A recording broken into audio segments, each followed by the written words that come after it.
How's it going, guys? And welcome back to another episode of our new segment, the Theme Park Shark Stop podcast.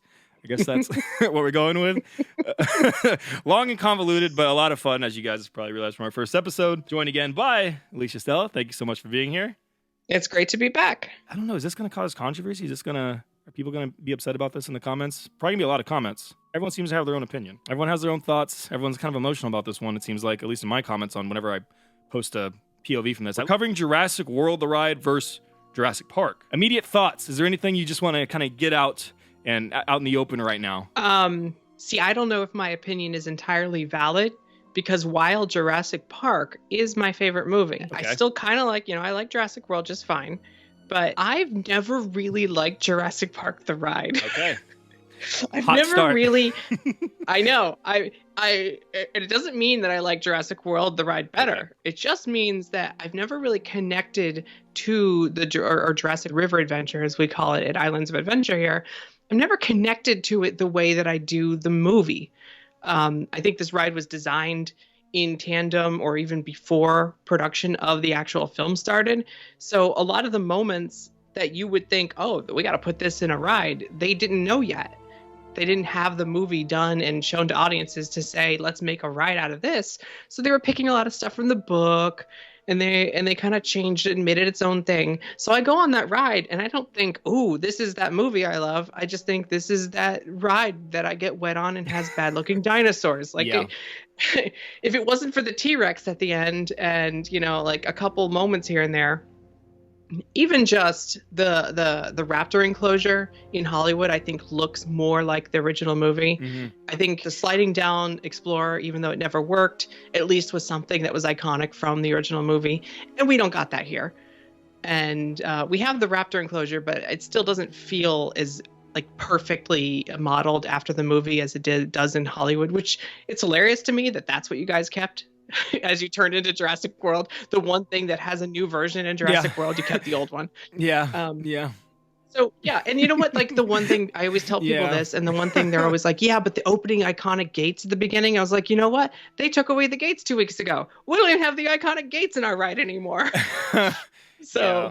But no, I'm sorry. But when it says like the ultrasaurs in this lagoon, or in my case, the ultrasaur in this lagoon, because we only have the one, can grow up to be whatever feet. And I'm like, I don't remember a bright yellow broken-necked monster in the water from Jurassic Park. That's not something that I'm familiar with. And that's funny because that's pretty much among some of the biggest comments that whenever I post the ride on YouTube, the new one, Jurassic World.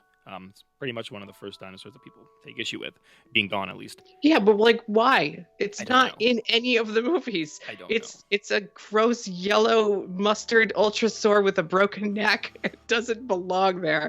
Give me a brachiosaur moving in herds. Give me even a mamenchiasaur that was in the Lost World would fit better in my mind. So anyway. And I know you mentioned we had the falling Jeep. You guys have like a falling like containment unit? It's like a falling... Yeah, it's a raptor cage. Yeah. That, again, doesn't look like the one from the movie because they painted it tan. If it was just gray, it would already look like it was from the movie. I have no idea why... And this is to the credit of Jurassic World too. In my opinion, it does have ties to the movie. It does feel a little closer. Right. And exactly. There's many different... elements of that ride, especially bringing in the actual cast and actually portraying them throughout the ride on screens, obviously. There are more ties to Jurassic World. And you know what?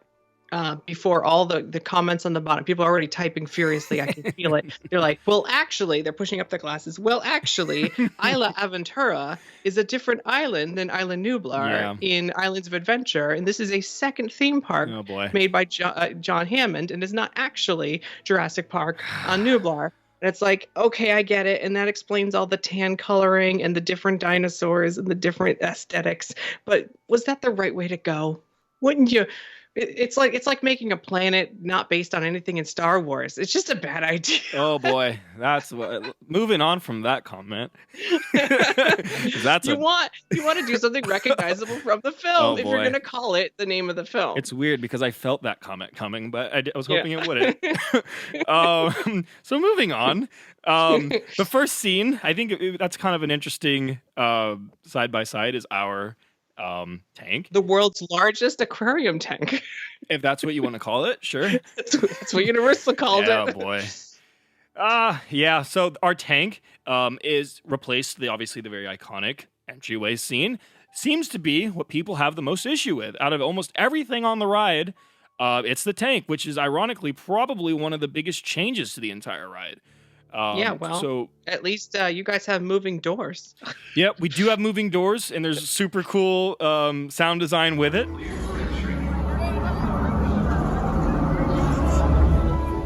And in my opinion, that scene is up in the air to nostalgia almost. It's, do you prefer the broken neck? I never liked it. Never liked it. Or do you like kind of seeing how this scene could look in a more futuristic way, which unfortunately is screens? Well, okay. In Hollywood, you guys had the 2 Ultrasaurs. Yes. You had the little baby one in a box on the right, and you had the broken neck one, the broken neck one on the left. And in the background, you have a beautiful vista of an employee parking garage. So I think we have a few dinos in a box, actually. Yeah, exactly. The one that knocks you off course, which no longer knocks you off course. Now he's just exactly. Just That's another in a box. Hey, hi. I think the view. I think that the tank is actually pretty cool. Yeah. It helps that I really like the score by Michael Giacchino. I don't know how to say his name. Either of those. One of those is probably right, maybe. Really like the score. So like watching the ride POVs for that ride for Jurassic World and hearing the score be from the new movie really ties it really well to the thing, because I think a lot of the Jurassic Park ride was just like, it's the fanfare when you see the Ultrasaurs, and there's a little bit going up the hill that reminds me of the middle of the movie, but otherwise it's mostly just silence at the top and roaring and alarms going off. Like it doesn't but the score now really feels like you're in the Jurassic World.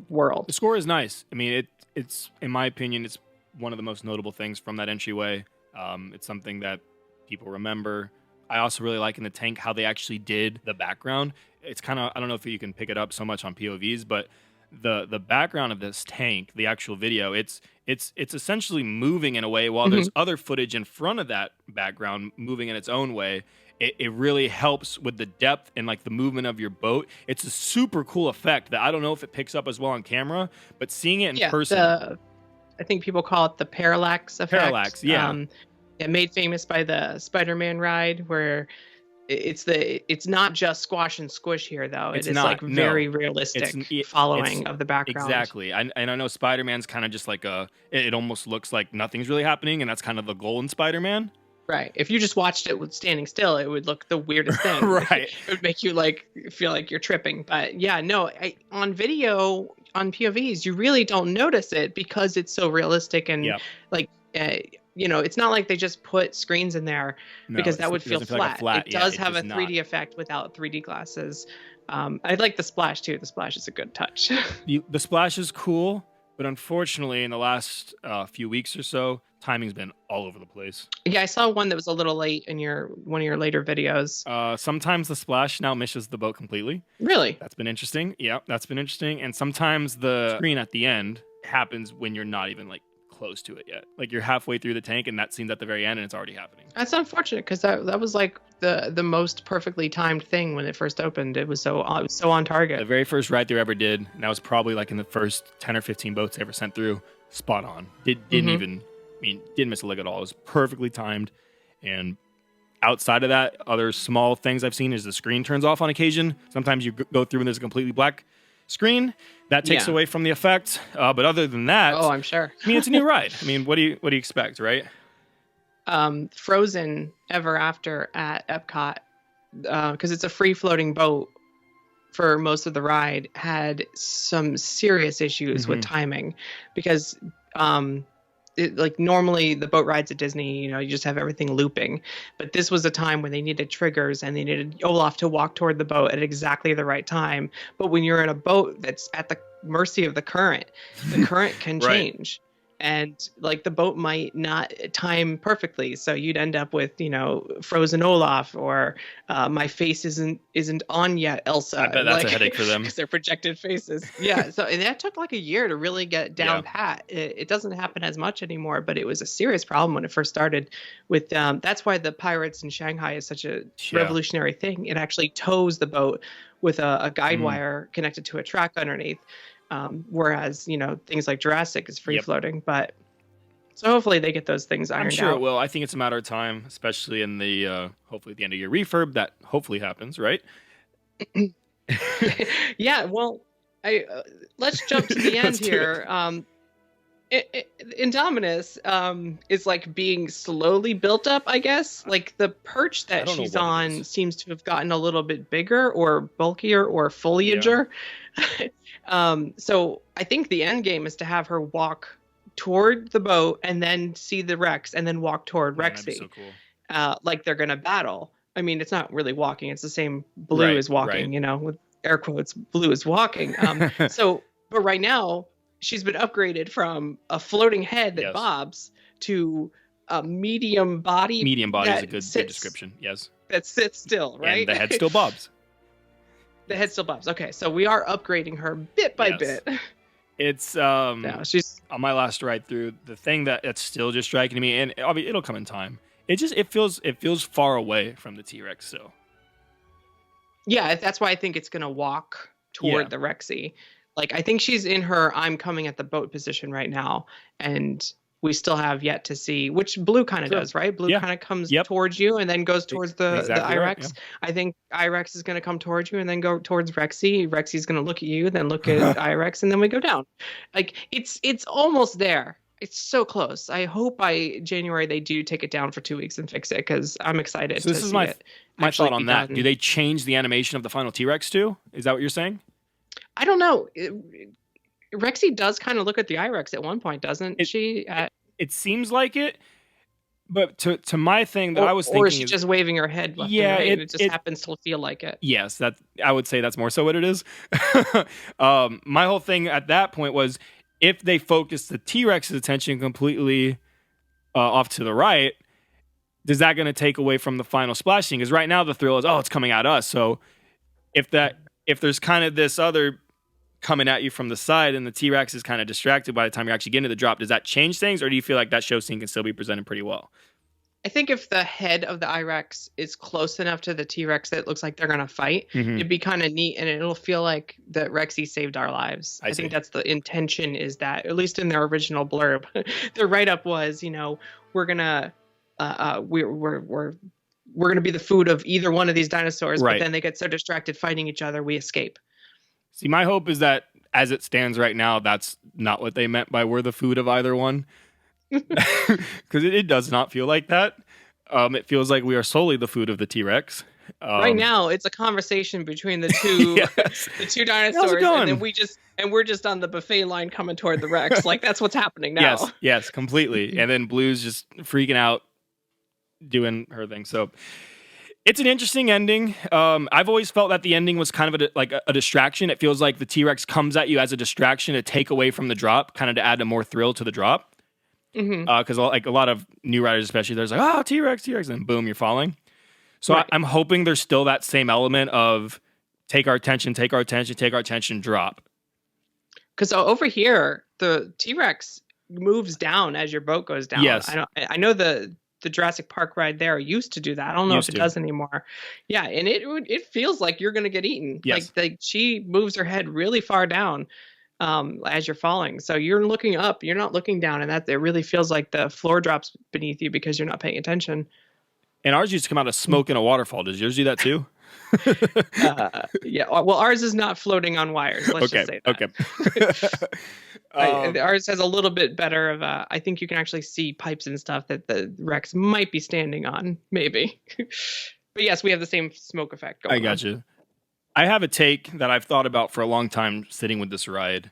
You can tell me if you agree. I've always said, especially on my initial video that I posted, all of the comments were just, man, this ride's underwhelming. This ride is not it. This is not what I was hoping for. But then what? It was a 9 or 10 month refurb, right? I mean, what could Universal have really done in 9 or 10 months I mean, it's not much outside of what they did, right? Yeah, So I think it came out pretty good considering. I think if you have a 2-year refurb or a year and a half even, then you might have a little more discussion. But for the timeline they did pick, it seems like they accomplished exactly what they wanted, was to just quickly kind of plus up the old Jurassic Park ride with a Jurassic World theme. That's how it felt. Yeah. Ours still has all the dinosaurs. Whereas yours, they were in the recent years, they were just slowly removing. Oh, here's another Dilophosaur. Let's take this one out. It's dead now. Yep. Instead of replacing it during annual refurb, they just got rid of it. Yes. Surprisingly, you still had the Ultrasaur in the box over on the right. I'm surprised. But on the other hand, over here in Florida, we still have all of our dinosaurs, and most of them, contrary to what people say, are in just as good condition as they ever have been. Mm. They just were never that great to start with. Makes sense. Right. Everyone's like, oh, they look so bad now. I'm like, no, they actually look better than they used to. If anything, the Stegosaurs are as good as they've ever been. Yeah. And that's another one. Let me just complain some more about Psittacosaurs. Psittacosaurs, really? Who was like, you know what? This movie's got all these great dinosaurs and these great scenes, and like, oh, we could put some Gallimimus. Like, remember that part with the herd? Nah, Psittacosaurs. That's what kids love. They love the Psittacosaurs. They're all about the Psittacosaur. Well, we mentioned that Psittacosaurs are related to Triceratops. Maybe we should put Triceratops on the ride. Nah, no one likes that. Yeah, it's an interesting selection of choices. I don't know. I and prefer this not is why to. Jurassic World the ride is better. Yes, I prefer not to get myself heated over those kind of things. And then this has been my take: is that if Jurassic World, let's live in a land of pretend for a second. Let's pretend that Jurassic Park never existed anywhere. The ride, the movie existed, right? But it never got a ride. Just for whatever reason, was never realized, was never created. Universal did something completely different with the bottom lot and left that area open. Now let's fast forward to today. Jurassic World's doing well. Universal's saying, "Oh my God, we got to build a ride. We got to do something here," and they plopped down what we got. That was the ride, first ever Jurassic IP ride ever. This was it. I bet you anything, if that was the case, no one would be complaining about the absence of action during Predator Cove. Probably so. I think without knowing what used to be there, people would be like, oh, it's so scary. You don't know what's going to jump out at you. Exactly, right? And then, like, it builds to this moment, and then the next thing you know, the spitters are there. Yeah. Like, it builds suspense is what they were thinking they were going for. Like, look, there's all the blood and the dead pteranodons. Like, something went through here. Oh, the broken cage. The indominus is out. We should all, she could be anywhere.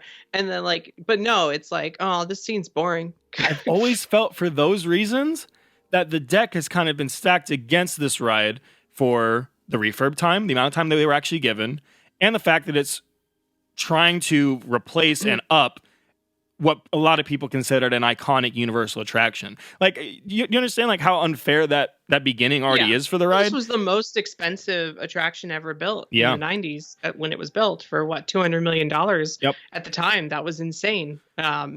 Nowadays, you'll spend $1 billion on a planet that isn't even from the movies. Oh boy. Again, back to Jurassic World.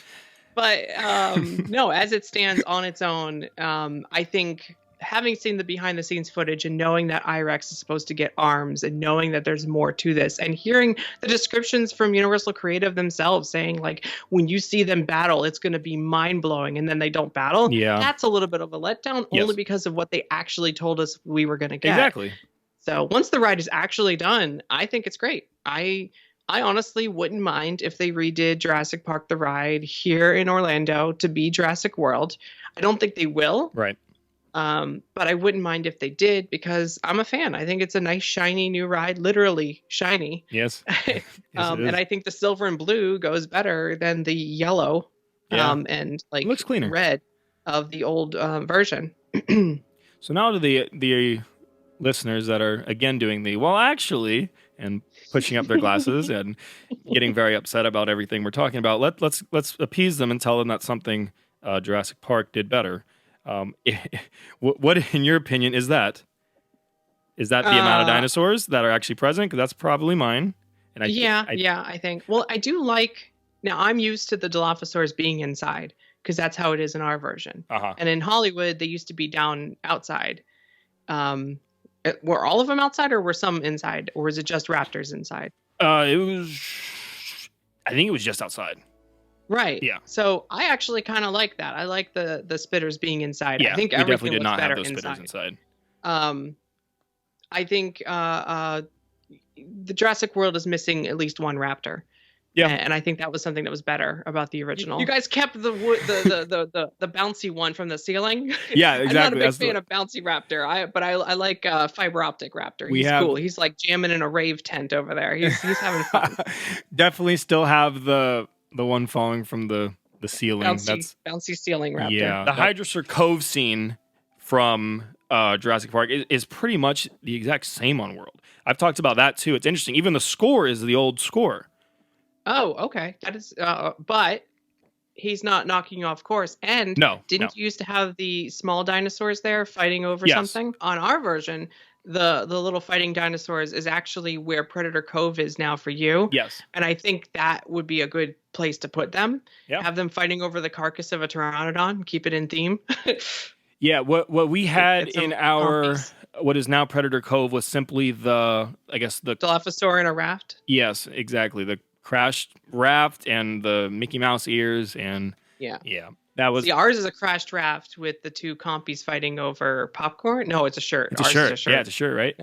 Yeah. So if you had the crashed raft with two compies fighting over a dead pteranodon face, I think you'd be set to go right there. That's something. I mean, that's more than there is now. And while you're at it, make it look like the compies from the movies. There you go. That would probably be a good idea. Hey, something we recognize again. We're back to that. Invest money in something we recognize. Like, compies are in Jurassic World. Mm-hmm. They scatter from that scene at the end when they're going through Main Street.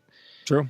I was hopeful, because the reaction has been fairly positive over in Hollywood, that we were going to get Jurassic World the ride redo over here. Yeah. But all the rumors now are like that we're going to keep Jurassic Park, because it's one thing to redo the ride, but they have to redo the whole land. And our land is like, I mean, we have the visitor center, and it actually looks like the visitor center. I love it. Yeah, it's so cool. If you redid that, the Discovery Center. But if we redid that, it would kind of, it would be a weird, like, overlay where they just paint the roofs blue and it just doesn't fit. Like, I can see why they would run into problems, and you don't want to demolish something that actually feels like it's from the movie. That part feels like it was literally dropped from the movie. And I love it. So instead we're just getting a Raptor coaster. Which probably, I'm hoping, is going to work. I'm hoping that's going to be just enough to really... I mean, okay, so now let's fast forward time. Now it's been another 15 years, right? You have this coaster. Now the original IP might be getting even a little more dated. At that point, is Universal saying, all right, this is ridiculous. We have a coaster. Jurassic World's the new thing. That's the IP that's still been pumping movies, at least in the last decade at that point, let's say. No, you said 15 years from now. That is 13 years after the last Jurassic World movie. In my opinion, by that time, they'll be so close to rebooting the original movie that it's going to be such an easy layover to change it and throw in the actors from the reboot that they'll keep it Jurassic Park. Really? I bet you anything we are 20 years away from a full reboot of Michael Crichton's original novel that will bear no resemblance to the original film. Oh, and okay, so what do they do at that point? Do they change that Jurassic Park to the new Jurassic Park? Yeah. I mean, the Jurassic Park ride had Psittacosaurs and Ultrasaurs anyway, so who cares if it doesn't match the new movie? So you just change the logo. It seems to me that you see Jurassic Park either as it stands or it re-upped as Jurassic Park is going to be there for 20 years. Except they'll reboot it and they'll drop the park. It'll just be Jurassic. That's different. That way, when you search it, it's easier on the holographic Google. On the holographic Google. Well, there you guys go. That's pretty much your full 15-year outlook at the resorts. So yeah, that's pretty much our take on both sides. No matter what you guys think of it, whether you like it or not, I would say look at it as best you can through a broad lens, as we pretty much tried to, I think. Well, hopefully that wasn't too bashing. I don't know. This is some hot takes. I'm like, I love Jurassic World the ride, and Jurassic Park the ride was always garbage. I don't think. Very fair assessment, guys. As you can see, we were very fair to each side. So feel free to leave your comments down below if you're catching us on YouTube. We'd love to know what you guys thought of this.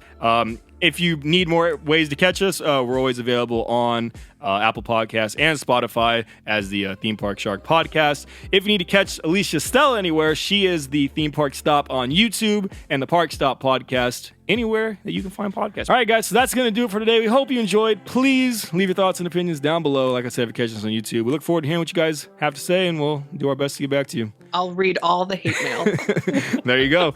All right, guys, if you enjoy hate mail, leave it down. All right, we'll see you guys in the next one.